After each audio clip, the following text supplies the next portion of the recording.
បាទសូមជម្រាបសួរដល់អស់លោកអ្នកបងប្អូនដែលតែងតែគ្រប់គ្រងនៅ Channel Moharat Music School យើងខ្ញុំបាទនៅថ្ងៃនេះខ្ញុំសូមនាំយកមេរៀនមួយទាក់ទងនឹងការ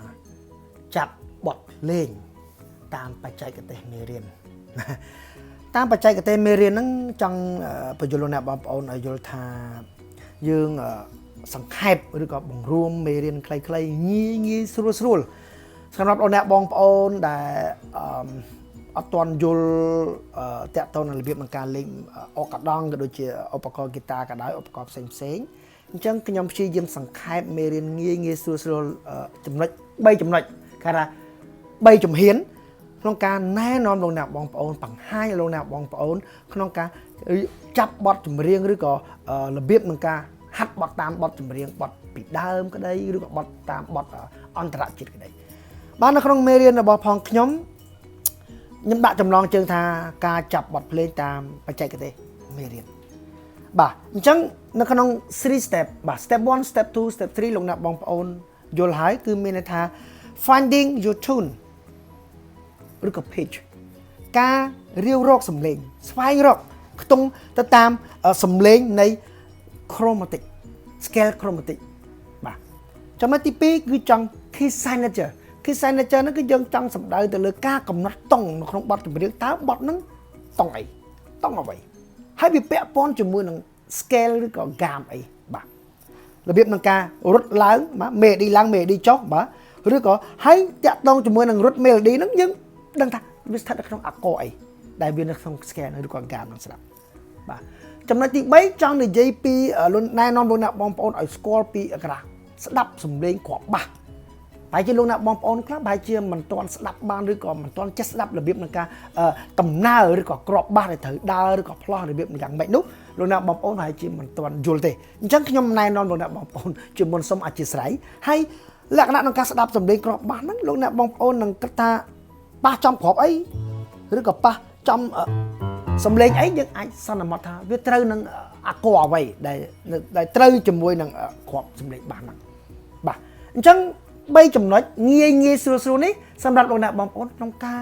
យកមកហាត់រៀនហើយស្ដាប់នឹងការចាប់បទចម្រៀងនៅក្នុងបទចម្រៀងមួយ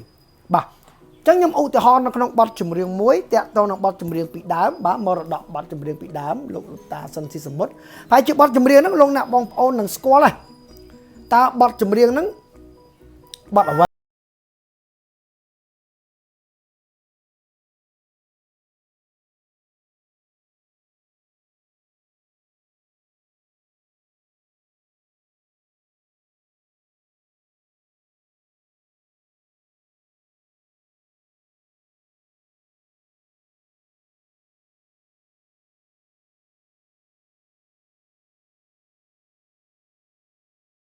គុណច្រើនបាទគុណច្រើនបាទសូមអធិស្ឋានអញ្ចឹងលោកអ្នកបងប្អូនប្រហែលជាលើកបទចម្រៀងហ្នឹងហើយប្រហែលជាបទចម្រៀងកំពុងល្បីទៀតអញ្ចឹងលោកអ្នកបងប្អូនអាចដឹងថាបទនេះគឺបទចំអីបទដំបងមិនដូរចិត្តណាបាទខ្ញុំចង់ជម្រាបថាលោកអ្នកបងប្អូននឹងលើកបទចម្រៀងនេះពេលលោកអ្នកបងប្អូនលើកបទចម្រៀងនេះពេញប្រហែលជាលោកអ្នកបងប្អូនពិបាកក្នុងការស្ដាប់ពីព្រោះបទចម្រៀងខ្លះដូចមរតកបទដើមនេះតាក់ទងនឹងឧបករណ៍ភ្លេងវាហាក់បីដូចជាបបាក់ស្ដាប់សំឡេងវាដូចជារ៉ែបែកវាមិនដូចជាបច្ចេកវិទ្យាឥឡូវស្ដាប់មើលទៅវាច្បាស់ឧទាហរណ៍ចឹងលោកអ្នកបងប្អូនអញ្ចឹងប្រហែលជាលោកអ្នកបងប្អូនពិបាកក្នុងការស្ដាប់អញ្ចឹងទោះវាពិបាកស្ដាប់យ៉ាងណាក៏ដោយសម្រាប់អ្នកជំនាញអាជីពខាងតន្ត្រីករគាត់អាចស្ដាប់បានគាត់អាចយល់ទៅលើទម្រង់របៀបនៃការលេងបាទដូចខ្ញុំបានជំរាបលោកអ្នកបងប្អូនអញ្ចឹងគឺដូចជាហាក់បីដូចតាតិចលោកអ្នកបងប្អូនអាចឃើញមន្ទីរពិសោធន៍បាទគេមើលតាម micro tool ដើម្បីរកមេរោគអីដែលយើងមើលអត់ឃើញអញ្ចឹងសម្រាប់អ្នកអាជីពអ្នកតន្ត្រីករអ្នកជំនាញគាត់ប្រើតិចវិញគាត់អត់មើលនឹងភ្នែកទេគាត់ប្រើតិចអញ្ចឹងតិចរបស់គាត់ហាក់បីដូចជាស្ដាប់ដឹងពីគ្រាប់ណោតដឹងពីការរបៀបនៃការប្រើអក្សរដឹងតាំងពីសំឡេងគ្រាប់បាសដាល់ឲ្យចេះឧទាហរណ៍តែលោកអ្នកបងប្អូនឆ្ងល់អញ្ចឹងអ្វីដែលខ្ញុំលើកមេរៀនមកបង្ហាញលោកអ្នកបងប្អូននៅពេលនេះគឺវាស្ថិតនៅក្នុងចំណុចហ្នឹងទី1 finding your tune របៀបរាវរកសំឡេងទៅតាមសំឡេងការថា chromatic របស់យើងហ្នឹងសំឡេង chromatic scale ហ្នឹងបាទគឺវាអត់ខ្វះចន្លោះវាមិនខុសពីយើងកំពុងរៀវមីនចឹងវាអត់ដឹងថាមីននៅកន្លែងណាទេតែពេលដល់ចំណុចដែលវាមានមីនឧបករណ៍ដែលរៀវមីនហ្នឹងអាចបង្ហាញជាសំឡេងឬគឺជាសញ្ញារលកណាមួយដើម្បីឲ្យយើងដឹងអញ្ចឹងពេលដែលយើងរៀវរកសំឡេងបទចម្រៀងមួយ melody មួយហាក់បីដូចជាយើងអត់ដឹងថាជាប៉ះសំឡេងអីទេអញ្ចឹងបើសិនបើក្នុងករណីយើងលេងទៅយើងប៉ះស្ដាប់ទៅវាដូចអានេះយើងគិតថាសំឡេងហ្នឹងដូចជាត្រឹមត្រូវសំឡេងដូចជាភ្លាវបាទអានោះចាក់តនឹងចំណុចទី1ដែលខ្ញុំចង់ជម្រាបលោកអ្នកបងប្អូនអូខេអញ្ចឹងខ្ញុំអាចបង្ហាញលោកអ្នកបងប្អូនខ្ញុំបាទ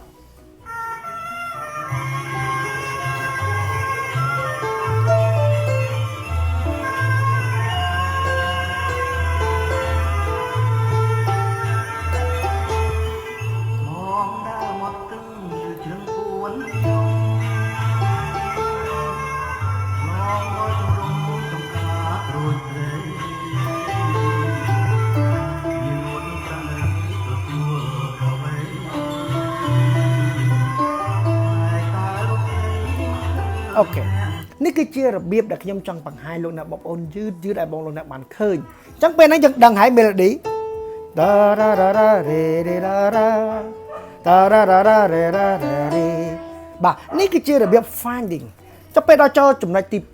2លោកអ្នកបងប្អូនឃើញ key signature ពេលកណាយើងនិយាយពី key signature ខ្ញុំចង់ណែនាំបងប្អូនលើ clip មួយខ្ញុំបានបង្ហោះបង្ហាញហើយនេះខ្មែរយើងច្រើននិយាយថាតុងបងប្អូនលោកអ្នកបងប្អូនអាចដឹងថាលេងតុងដូលេងតុងសល់លេងតុងរ៉េលេងតុងអីចឹងអញ្ចឹងយើងមាន cycle ភាពក្នុងការកំណត់ឲ្យលោកអ្នកបងប្អូនដឹងថាណែពេលដែលយើងលេងតុងនេះមួយត្រូវប្រើភេទសញ្ញាអីខ្លះពេលដែលយើងលេងតុងនេះមានវិភេទសញ្ញាប្រមាណហើយវិភេទសញ្ញានោះវាស្ថិតនៅក្នុងវិភេទសញ្ញា diez អង់គ្លេសថា sharp ឬក៏ bemol អង់គ្លេសថា flat បាទអញ្ចឹងយើងមើលតាម cycle ភាព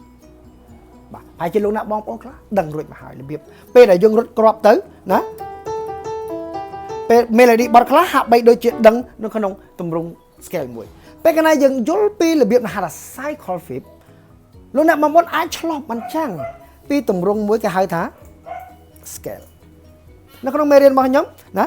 យើងនិយាយពី key signature ហើយយើងឈានមកដល់តាមរយៈ scale ទៀតអញ្ចឹងពេលកាលណាលោកអ្នកបងប្អូននិយាយពី scale លោកអ្នកបងប្អូននឹងដឹងថាយើងត្រូវលេងខ្ទង់អី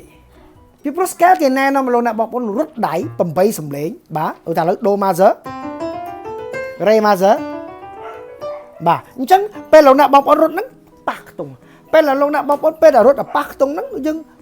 វាក្នុងន័យដែលយើងលោកអ្នកបងប្អូនឃើញ sharp ដែលនៅពីមុខហើយពេលដែលយើងរត់ទៅវាប៉ះលេងណោតអីខ្ទង់អីអញ្ចឹង key signature គឺជាវិភេទសញ្ញាក្រឹកក្រមដែលគេដាក់នៅពីមុខដើមក្លេដែលលោកអ្នកបងប្អូនមុនទាំងលេងបទចម្រៀងនឹងឃើញបទចម្រៀងហ្នឹងបាទអានេះហៅថាខ្មែរយើងហៅថាគ្រាន់តែឃើញដឹងបទនោះតង់អីពេលកាលណាយើងនិយាយពី scale គឺវាក៏មានវិភេទសញ្ញានៅពីមុខដូចគ្នាដែរបាទប៉ុន្តែគេចង់សម្ដៅទៅលើរបៀបឲ្យយើងយល់ពីរបៀបនៃការប្រើខ្ទង់ឬក៏ប្រើសំឡេងនៃទម្រង់ scale ដែលយើងកំពុងរត់អញ្ចឹងលោកអ្នកបងប្អូននឹងយល់ពីទម្រង់បែបរត់ឡើងឬចុះអញ្ចឹងថ្ងៃនេះគេហៅថាទម្រង់រត់ឡើងទម្រង់រត់ចុះគេថា ascending descending ប្រសិនបើលោកអ្នកយល់ពីទម្រង់នៃការរត់ scale ហើយវាឈានមកក្នុងការដឹងថាដាក់អាកអីស្ថិតនៅក្នុងទម្រង់ melody ហ្នឹងពីព្រោះបទចម្រៀងមួយគេបានបង្ហាញឲ្យយើងយល់ថាអាក melody នឹងដើរទៅតាមទម្រង់អាកតោះនេះលោកអ្នកបងប្អូនមានណាបើយើងលេងដូ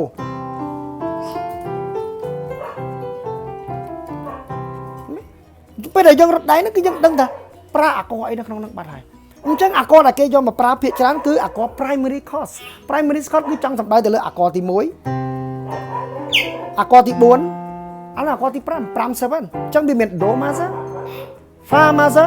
sol 7ឧទាហរណ៍អានេះបើខ្ញុំកំពុងនិយាយនេះគឺស្ថិតនៅក្នុងទង់ do major ពេលលោកអ្នកបងប្អូនដឹងរបៀបនៃការរត់ដៃរត់ដាក់អាកនៅក្នុងដៃវាស្ថិតនៅក្នុងទម្រង់មួយចូលដល់ចំណុចទី3គឺការប្រើក្របបាសស្ដាប់ក្របបាសទម្លាក់អាកបាទពីព្រោះបាសវាជាទម្រង់នៃសំឡេងធំធ្ងន់ហើយមកក្របបង្ហាញពីចរិតនៃអាកដែលត្រូវទម្លាក់បាទឧទាហរណ៍បើបទនឹងលេងតុងដូទម្លាក់ណាឧទាហរណ៍ឥឡូវបាទអូខេអញ្ចឹងបាសរត់មកក្របអញ្ចឹងពេលដែលបាសទម្លាក់ណោតណាយើងអាចសន្និដ្ឋានថាវាអាច ស្ថិតនៅក្នុងទម្រង់អាកអីមួយចឹងទៅនៅក្នុង scale អីមួយអញ្ចឹងនៅក្នុងមេរៀនរបស់ខ្ញុំបានបង្ហាញលោកអ្នកបងប្អូនឲ្យស្គាល់ពី step 1 step 2 step 3អញ្ចឹងពេលហ្នឹងយើងដឹងបទចម្រៀងពេលដែលយើងស្ដាប់យើងដឹងថាបទហ្នឹងលេងតង់អីស្ថិតនៅក្នុងការប្រើអាកអ្វីហើយស្ថិតនៅក្នុងទម្រង់ scale អញ្ចឹងខ្ញុំអាចបង្ហាញមេរៀនចាក់បទចម្រៀងបន្តទៀត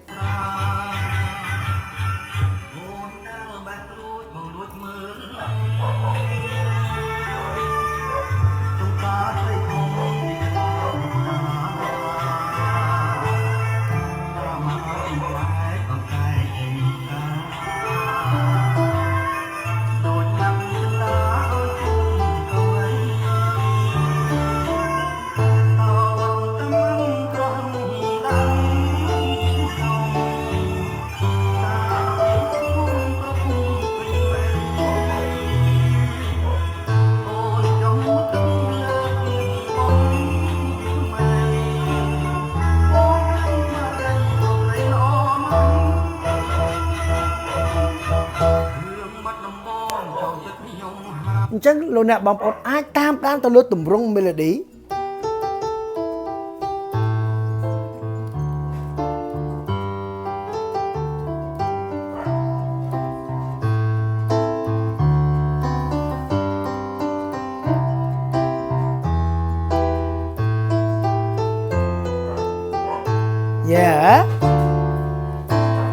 បាទនេះគឺជាទម្រង់ដែលខ្ញុំចង់បង្ហាញលោកអ្នកបងប្អូនឲ្យយល់ពីមេរៀននេះគឺមានគោលបំណងគោលដៅចង់បង្ហាញថា3ចំណុចបាទដើម្បីអាចយល់ពីរបៀបក្នុងការចាប់ឬក៏របៀបក្នុងការចម្លងអង់គ្លេសថា rewriting the song បទចម្រៀងក្នុងការតាមបច្ចេកទេសមេរៀននេះគឺមានថាខ្ញុំបញ្យល់ទៅលើវីដេអូឃ្លីបមុនមានមេរៀន tip ខ្លីៗអញ្ចឹងខ្ញុំព្យាយាមតំណាក់តំណងជាមួយមេរៀនហ្នឹង connect គ្នារហូតដើម្បីកុំឲ្យលោកអ្នកបងប្អូនប្លែកនៅលើទម្រង់មេរៀនណាមួយអញ្ចឹងខ្ញុំព្យាយាមពីមេរៀនមួយទៅរៀនមួយខ្ញុំមានគេថាពួករហូតបាទអញ្ចឹងប្រសិនបើលោកអ្នកបងប្អូនចង់តាមដានរបៀបមេរៀនអ្វីដែលខ្ញុំចង់ចែកចាយលោកអ្នកបងប្អូនកុំខ្វះចន្លោះនៃ clip វីដេអូណាមួយសោះឡើយបាទអញ្ចឹងមានន័យថាខ្ញុំអាចបទចម្រៀងនេះខ្ញុំស្ដាប់ទៅខ្ញុំដឹងថាបទហ្នឹងគឺតុង La minor បាទតុង La minor ហើយក្នុងទម្រង់ La minor មានអាកអ្វីខ្លះលោកអ្នកបងប្អូនអាចដឹង La C minor Do major Re minor Mi ហើយនេះបើខ្ញុំដាក់ Mi major បាទពីព្រោះវាស្ថិតនៅក្នុងទម្រង់អាកទី5បាទ Mi Fa major Sol major La អញ្ចឹងបើយើងនិយាយពី8សំឡេងគឺវាមាន7 8អាកដែរបាទប៉ុន្តែអ្វីដែលសំខាន់គឺអាកដែលសំខាន់ជាងគេគឺអាកទី1អាកទី4អាកទី5គឺជាអាកដែលគេថា primary chord គឺវាចាំបាច់មែនទែនដែលយើងមិនអាចអត់បានក្នុងការយកអាកហ្នឹងមកប្រើអូខេអញ្ចឹងលោកអ្នកបងប្អូនអាចស្ដាប់បទចម្រៀងហ្នឹងទៅជាមួយគ្នាខ្ញុំនឹងបង្ហាញទៅរូបភាពងាយ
បាទអញ្ចឹងនេះគ្រាន់តែជារបៀបមេរៀនខ្លីៗងាយស្រួលដើម្បីជួយជាគំនិតសម្រាប់លោកអ្នកបងប្អូនក្នុងការចាប់ឬក៏យើងហាត់តាមបទចម្រៀងដែលលោកអ្នកបងប្អូនចង់ហាត់ អញ្ចឹងសម្រាប់លោកអ្នកបងប្អូនដែលចង់ comment ឬក៏សំណើអ្វីណាមួយសូមលោកអ្នកបងប្អូនបាន comment ចូលក្នុង channel យើងខ្ញុំហើយខ្ញុំរីករាយក្នុងការបកស្រាយបញ្យលសម្រាប់លោកអ្នកបងប្អូនក្នុងការសំណួរក្រោយៗទៀតហើយសូមថ្លែងអំណរគុណដល់លោកអ្នកបងប្អូនដែលតែងតែគាំទ្រនៅ channel Moharat Music School យើងខ្ញុំហើយក៏សំខាន់តែអភ័យទោសរាល់ការបញ្យលពាក្យពេចន៍ណាមួយមិនច្បាស់ឬក៏មិនបានគ្រប់ជ្រុងជ្រោយសម្រាប់រៀមច្បងដូចជាលោកគ្រូអ្នកគ្រូបាទសំខាន់តែអភ័យទោសក្នុងការបញ្យលទៅលើបច្ចេកទេសនិងការបង្ហាត់បង្ហាញទៅលើមេរៀនសម្រាប់ក្នុងការចែកចាយដល់លោកអ្នកបងប្អូនដែលស្រឡាញ់និងការគាំទ្រនៅវិស័យសិល្បៈសម័យយើងខ្ញុំបាទសូមអរគុណដល់ពេលនេះសម្រាប់ Moharat Music School យើងខ្ញុំសូមអរគុណហើយសូមជម្រាបលាហើយសូម Subscribe ហើយ Like ទៅលើ Channel យើងខ្ញុំដើម្បីនឹងទទួលបានរាល់វីដេអូថ្មីៗក្រោយៗទៀតបាទសូមអរគុណ